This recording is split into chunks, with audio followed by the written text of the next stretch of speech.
Ready start. Bengal को लेकर यह आशंका सही साबित होना चिंताजनक भी है और राष्ट्रीय शर्म का विषय भी कि वहाँ चुनाव बाद हिंसा हो सकती है। बंगाल में राजनीतिक हिंसा का सिलसिला चुनाव के पहले ही कायम हो गया था।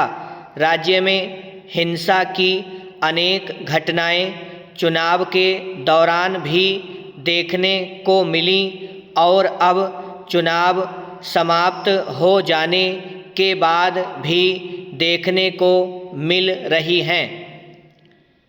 तृणमूल कांग्रेस समर्थक विरोधी दलों और विशेष रूप से भाजपा नेताओं एवं कार्यकर्ताओं को निशाना बना रहे हैं। ऐसा तब हो रहा है जब चुनाव आयोग के निर्देश पर बंगाल में केंद्रीय सुरक्षा बलों की तैनाती 19 जून तक बढ़ा दी गई है। ऐसा चुनाव बाद हिंसा की प्रबल आशंका को देखते हुए किया गया था। यह आश्चर्यजनक है कि बंगाल में केंद्रीय सुरक्षा बलों की 400 कंपनियां तैनात हैं और फिर भी वहां हिंसा हो रही है। इसका सीधा अर्थ है कि यह हिंसा तृणमूल कांग्रेस नेताओं के इशारे पर हो रही है।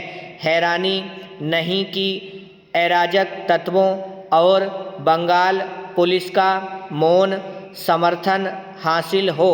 इसके आसार इसलिए हैं क्योंकि राज्य में विधानसभा चुनाव के दौरान भी बड़े पैमाने पर जो हिंसा हुई थी वह बंगाल पुलिस के मूक दर्शक बने रहने के कारण ही हुई थी और इसी के चलते तमाम भाजपा कार्यकर्ता और उसके समर्थकों की हत्या की गई थी। तब हिंसा का दौर इतना भयानक था कि कुछ महिलाओं से दुष्कर्म तक किया गया था। उस समय आतंक का ऐसा माहौल बनाया गया था कि कई लोगों को अपना घर-बार छोड़कर पड़ोसी राज्य असम में शरण लेनी पड़ी थी। 2021 में विधानसभा चुनाव के बाद हुई हिंसा का संज्ञान लेते हुए कलकत्ता उच्च न्यायालय ने CBI को हिंसक घटनाओं की जांच करने को कहा था।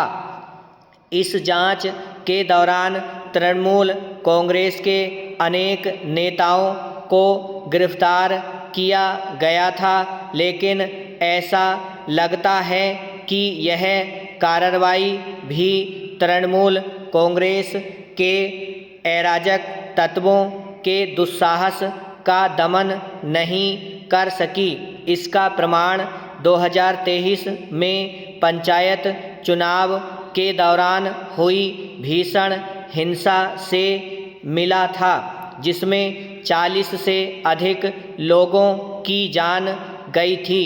इस लोकसभा चुनाव में भी हिंसा के चलते कई लोगों की जान जा चुकी है। यह ठीक है कि चुनाव बाद हिंसा पर कलकत्ता उच्च न्यायालय ने नाराजगी व्यक्त करते हुए यहाँ तक कहा कि यदि राज्य सरकार हिंसा पर लगाम नहीं लगा सकती तो केंद्रीय सुरक्षा बलों को बंगाल में 5 साल तक तैनात करने का आदेश देना पड़ सकता है।